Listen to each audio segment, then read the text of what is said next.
வணக்கம். இன்றைய முக்கிய செய்திகள். காமராஜ் நகர் தொகுதிக்குட்பட்ட ரெயின்போ நகர் 2வது குறுக்கு தெரு மற்றும் 9வது குறுக்கு தெரு விரிவாக்கம் ஆகிய பகுதிகளில் புதிய சாலை அமைப்பதற்காக நமது அமைச்சர் ஜான்குமார் அவர்களின் தொகுதி மேம்பாட்டு நிதியிலிருந்து சுமார் 15 லட்சம் ரூபாய் ஒதுக்கீடு செய்து அப்பணியினை துவங்குவதற்கான பூமி பூஜை இன்று காலை நடைபெற்றது. இதில் அமைச்சர் ஜான்குமார் அவர்கள், உழவர்கரை நகராட்சி ஆணையர் சுரேஷ் ராஜ், செயற்பொறியாளர் மலைவாசன், உதவி பொறியாளர் சரவணன், இளநிலை பொறியாளர் ஜெய்சங்கர், பாரதிய ஜனதா கட்சி தொகுதி தலைவர் டாக்டர் வி கோகுலக்கண்ணன் மற்றும் கட்சி நிர்வாகிகள், குடியிருப்பு சங்க நிர்வாகிகள், பொதுமக்கள் ஆகியோர் கலந்து கொண்டார்கள்.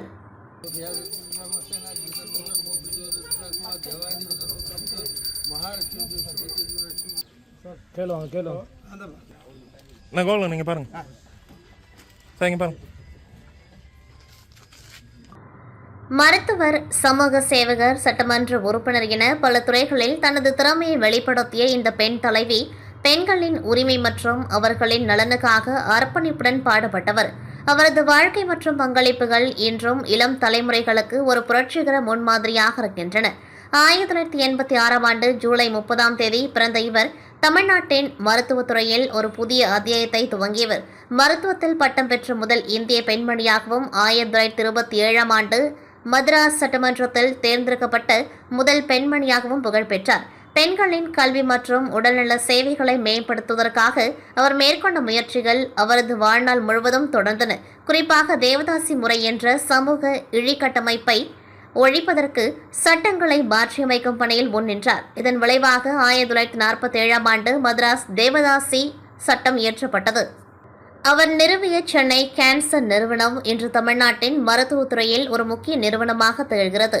இந்நிறுவனம் புற்றுநோய் பாதிப்புகளுக்கு எதிரான சிகிச்சை மற்றும் ஆராய்ச்சியில் சிறந்து விளங்கி ஏழை எளிய மக்களுக்கும் சிகிச்சை வசதிகளை வழங்கி வருகின்றது. மேலும் பெண்களின் சமூக மற்றும் பொருளாதார நிலையை மேம்படுத்துவதற்காக அவர் துவங்கிய பல்வேறு இயக்கங்கள் பெண்களின் கல்வி மற்றும் வேலைவாய்ப்பு வாய்ப்புகளை அதிகரிக்க உதவியுள்ளன. டாக்டர் முத்துலட்சுமி ரெட்டியின் வாழ்க்கை முன்னேற துடிக்கும் பெண்களுக்கு ஒரு முன் உதாரணம். அவரது பங்களிப்புகள் இந்தியாவின் பெண்ணிய இயக்கத்திற்கு ஒரு புதிய பாதையை ஏற்படுத்தியுள்ளன. அவரது கடின உழைப்பு மற்றும் தியாகத்தை நினைவு கூர்ந்து அவரது கனவுகளை நனவாக்க அனைவரும், குறிப்பாக பெண்கள், சேர்ந்து பாடுபடுவோம் என்பதை தெரிவித்து மகிழ்கின்றேன் என்று ஜோஸ் சார்லஸ் மார்டின் புகழாரம் சூட்டியுள்ளார். மண்ணாடிப்பட்டு தொகுதியில் ஆதி திராவிட நல மற்றும் பழங்குடியினர் நலத்துறை நிதியின் கீழ் ரூபாய் 22,50,000 செலவில் சோம்பட்டு பேட்டின் உட்புற வீதிகள் மற்றும் வாய்க்கால்களை சீரமைத்தல், ஆதி திராவிடர் நல மற்றும் பழங்குடியினர் நலத்துறை நிதியின் கீழ் ரூபாய் 96,10,000 செலவில் கொடாத்தூர் காலனியில் உள்ள ராஜீவ்காந்தி நகரில் உட்புற தெருக்களுக்கு சிமெண்ட் சாலை அமைத்தல், மண்ணாடிப்பட்டு கொம்யூன் பஞ்சாயத்திற்குட்பட்ட கொடாத்தூர் மணவெளி கிராமத்தில் மண்ணாடிப்பட்டு சட்டமன்ற தொகுதி மேம்பாட்டு நிதியின் கீழ் ரூபாய் 21 லட்சம் செலவில் மேற்கொள்ளப்படும் பாலாஜி நகருக்கு மண் சாலை அமைத்தல், குமாரபாளையம் கிராமத்தில் சட்டமன்ற தொகுதி மேம்பாட்டு நிதியின் கீழ் ரூபாய் 19,80,000 செலவில் மேற்கொள்ளப்படும் குமாரபாளையம் கிராமத்து உட்புற சாலைகளை மேம்படுத்துதல் பணிக்கான பூமி பூஜையை தொகுதி சட்டமன்ற உறுப்பினரும் உள்துறை அமைச்சருமான நமச்சிவாயம் பணியினை பூஜை செய்து துவக்கி வைத்தார். நிகழ்ச்சியில் ஆணையர் எழில்ராஜன், உதவி பொறியாளர் மல்லிகா அர்ஜுனன் மற்றும் பாஜக பிரமுகர்கள் தமிழ்மணி, சிவா, லோகநாதன், ஊமதுரை, பத்மா மற்றும் கட்சி நிர்வாகிகள், ஊர் பொதுமக்கள் கலந்து கொண்டார்கள்.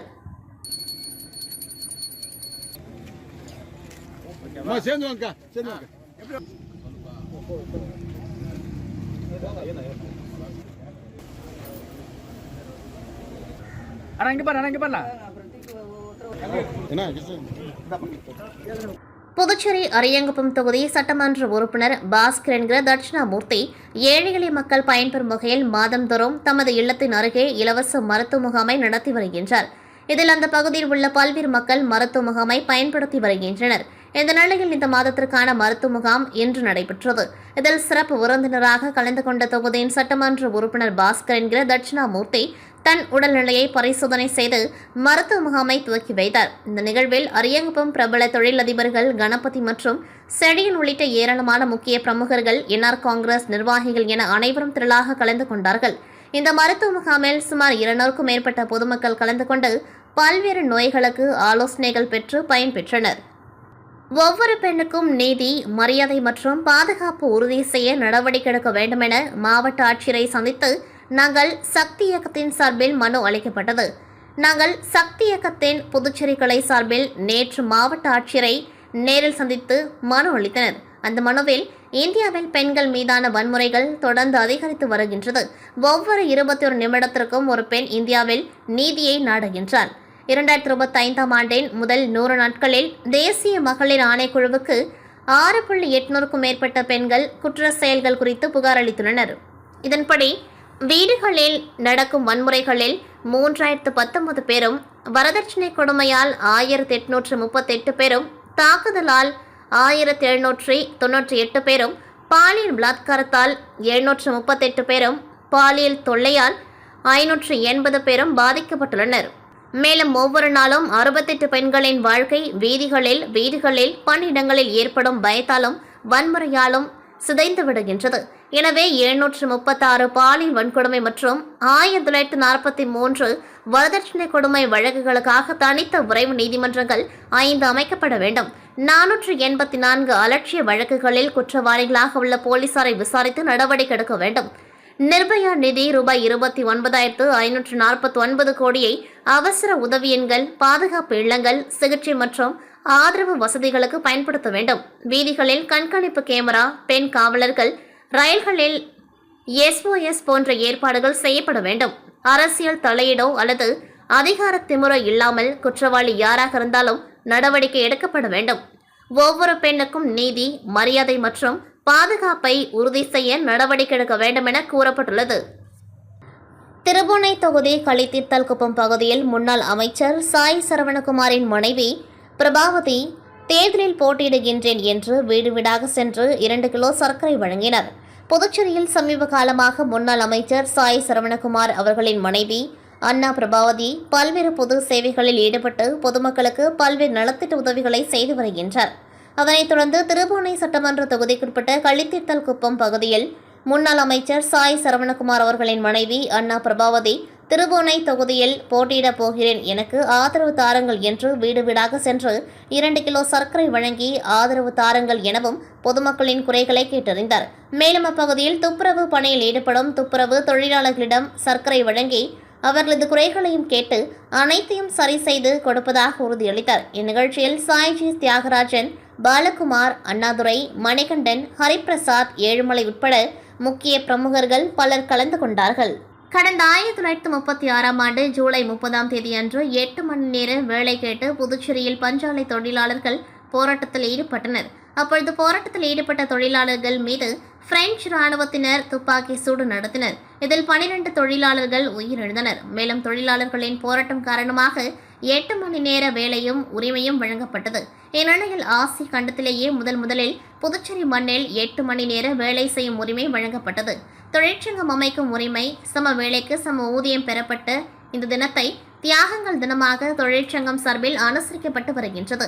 அதன்படி ஜூலை 30 தியாகிகள் தினத்தை முன்னிட்டு புதுச்சேரி கடலூர் சாலையில் உள்ள தியாகிகள் நினைவிடம் அலங்கரித்து வைக்கப்பட்டது. AITUC தொழிற்சங்கத்தினர் ஊர்வலமாக வந்து தியாகிகள் நினைவிடத்தில் மலர் வளையம் வைத்து மரியாதை செலுத்தினர். இதேபோல் பல்வேறு தொழிற்சங்கத்தினர் மற்றும் பஞ்சாலை ஊழியர்கள் தியாகிகள் நினைவிடத்தில் மலர் வளையம் வைத்து அஞ்சலி செலுத்தினர்.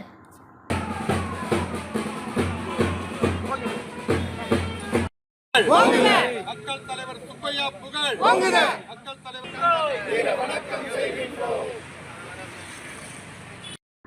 புதுச்சேரி ஒட்டியுள்ள தமிழக பகுதியான நடுக்குப்பம் மீனவ கிராமத்தில் தனியாருக்கு சொந்தமான 1 ஏக்கர் 46 சென்ட் இடம் உள்ளது. இந்த இடத்தில் நடுக்குப்பத்தில் உள்ள மீனவர்கள் கடந்த 40 ஆண்டுகளுக்கு மேலாக படகுகள் உள்ளிட்ட மீன்பிடி சாதனங்களை வைத்து தொழில் செய்து வருகின்றனர்.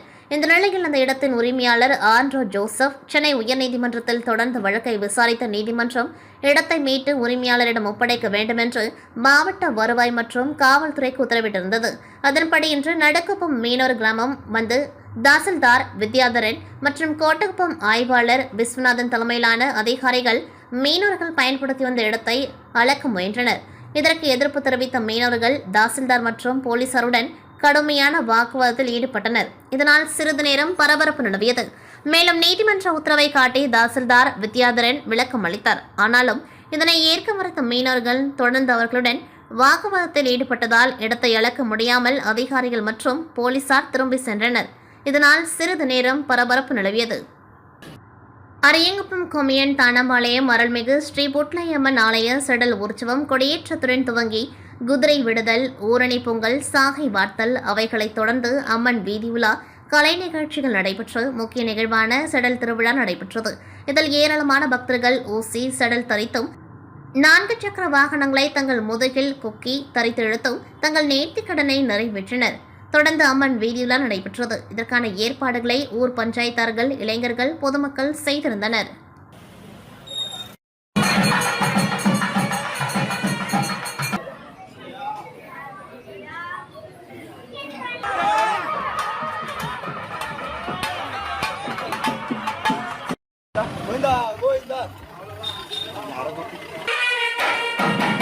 புதுச்சேரியில் மழை பெய்ய வாய்ப்புகள் உள்ளதாக வானிலை ஆய்வு மையம் தகவல் தெரிவித்திருந்த நிலையில் இன்று காலை முதல் வெயில் வாட்டி வதைத்து வந்த நிலையில் இரவு திடீரென பரவலாக நகர பகுதியில் மழை பெய்தது. இந்த மழையின் காரணமாக பூமி குளிர்ந்து குளிர்ச்சியான சூழல் நிலவியது. புதுச்சேரி வில்லியனூர் பகுதியில் மிகவும் பிரசித்தி பெற்ற கோகிலாம்பிகை உடனுரை திருக்காமேஸ்வரர் கோவில் உள்ளது. இங்கு ஆண்டுதோறும் ஆடிப்புற பிரம்மோற்சவ விழா வெகு விமர்சையாக கொண்டாடப்பட்டு வருகின்றது. அதன்படி இந்த ஆண்டிற்கான ஆடிப்புற தேர் திருவிழா கடந்த 19ஆம் தேதி கொடியேற்றத்துடன் துவங்கியது. விழாவின் முக்கிய நிகழ்வான திருத்தேரோட்டம் கடந்த ஞாயிற்றுக்கிழமை நடைபெற்றது. நேற்று சுவாமிக்கு தீர்த்தவாரி மற்றும் அம்மனுக்கு வளையல் அணியும் நிகழ்ச்சியும் நடைபெற்ற நிலையில் இன்று இரவு தெப்பல் உற்சவம் நடைபெற்றது. முன்னதாக மாலை சுவாமிக்கு சிறப்பு அபிஷேகம் மற்றும் தீப ஆராதனை நடைபெற்றது. தொடர்ந்து மீன் அலங்காரத்தில் சுவாமி தெப்பல் உற்சவம் நடைபெற்றது. இதில் ஏராளமான பக்தர்கள் கலந்து கொண்டு சுவாமி தரிசனம் செய்தனர்.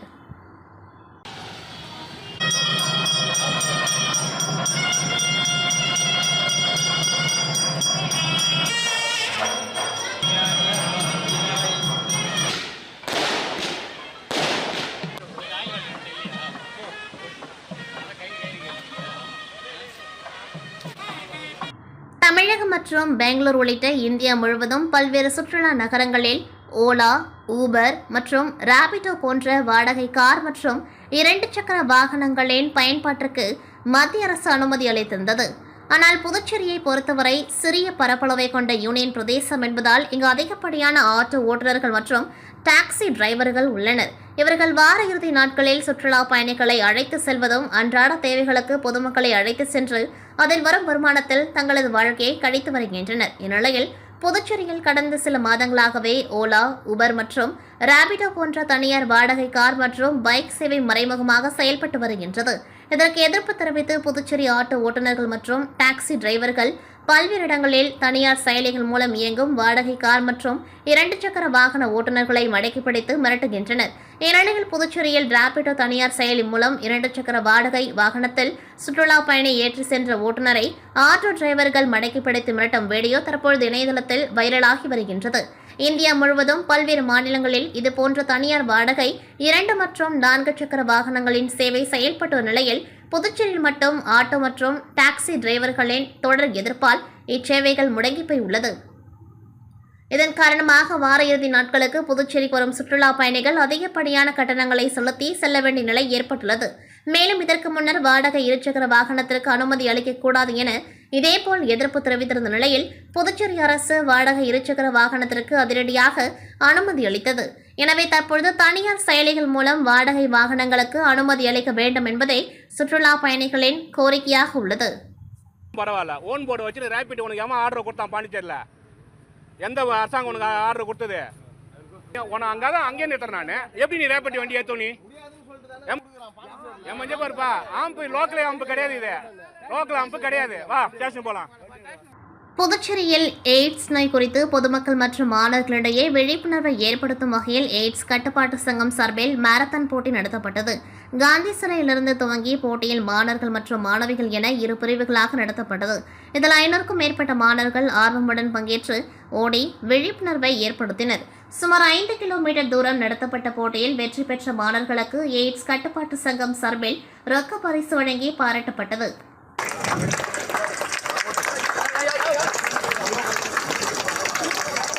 மாணவர்களை தொடர்ந்து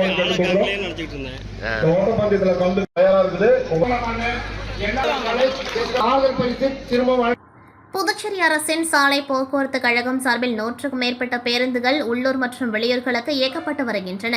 இங்கு மொத்தமாக 617 பேர் பணிபுரிந்து வருகின்றனர். இவர்களில் 354 பேர் நிரந்தர ஊழியர்களாகவும் 263 பேர் ஒப்பந்த அடிப்படையிலும் பணிபுரிகின்றனர். இதனிடையே கடந்த 15 ஆண்டுகளுக்கு மேலாக பணியாற்றி வரும் ஒப்பந்த ஓட்டுநர் மற்றும் நடத்துனர்கள் தங்களை பணி நிரந்தரம் செய்ய வலியுறுத்தி பல கட்ட போராட்டங்கள் நடத்திய நிலையில் அரசு இதுவரை எவ்வித நடவடிக்கையும் எடுக்காததாலும் நிரந்தர ஊழியர்களுக்கு 7வது ஊதியக்குழுவின் பரிந்துரை அமல்படுத்த வலியுறுத்தியும் நேற்று முதல் 600க்கும் மேற்பட்ட ஊழியர்கள் பேருந்துகள் இயக்காமல் தொடர் வேலைநிறுத்த போராட்டத்தில் ஈடுபட்டுள்ளனர். நேற்று 2வது நாளாக பேருந்துகளை பணிமனைகளில் நிறுத்தி தங்களது போராட்டத்தை தொடர்ந்த நிலையில் முதலமைச்சர் ரங்கசாமி அழைத்ததன் அடிப்படையில் ஊழியர்கள் சட்டமன்ற எதிர்க்கட்சித் தலைவர் சிவா முன்னிலையில் சட்டசபையில் பேச்சுவார்த்தை நடத்தப்பட்டது. அதில் ஒப்பந்த ஊழியர்களுக்கு ரூபாய் 10,000 ஊதிய உயர்வு அளிக்கப்படும் எனவும் நிரந்தர ஊழியர்களுக்கு 7வது ஊதியக்குழு பரிந்துரையை அமல்படுத்துவது தொடர்பாக பரிசீலிக்கப்படும் என முதல்வர் ரங்கசாமி ஊழியர்களிடம் உறுதியளித்தனர். ஆனால் முதலமைச்சரின் உறுதிமொழியை ஏற்க மறுத்த ஊழியர்கள் தங்களை பணி நிரந்தரம் செய்யும் வரை வேலைநிறுத்த போராட்டத்தை தொடர்வது என முடிவு செய்தனர். இந்நிலையில் இன்று 3வது நாளாக ஊழியர்கள் பேருந்துகளை இயக்காமல் தொடர் வேலைநிறுத்த போராட்டத்தில் ஈடுபட்டு வருகின்றனர்.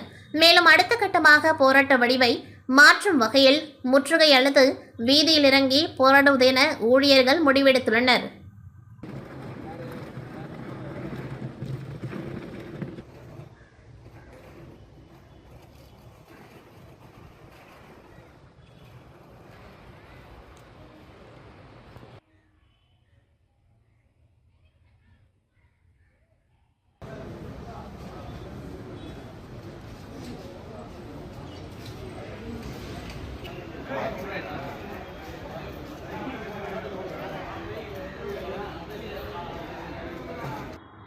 புதுச்சேரியில் மேன்துறையின் அலட்சியத்தால் உயிரிழந்த சிறுவனின் குடும்பத்திற்கு ரூபாய் 20 லட்சம் நஷ்டஈடு வழங்க உத்தரவிட்ட நீதிமன்றத்தின் உத்தரவை செயல்படுத்தாததால் தலைமை செயலகத்தை ஜப்தி செய்ய நீதிமன்ற அமீனா வந்ததால் பரபரப்பு ஏற்பட்டது. கடந்த 2013ஆம் ஆண்டு திருக்கனூர் அடுத்த கோணிச்சமட்டு பகுதியைச் சேர்ந்த ராமலிங்க மகன் மணிகண்டன் திருக்கனூரில் உள்ள பாரதிதாசன் அரசினர் ஆரம்ப பள்ளியில் படித்து வந்தார். பள்ளி விட்டு வீட்டுக்கு வந்த மணிகண்டன் அப்பகுதியில் விளையாடிக் கொண்டிருந்தார்.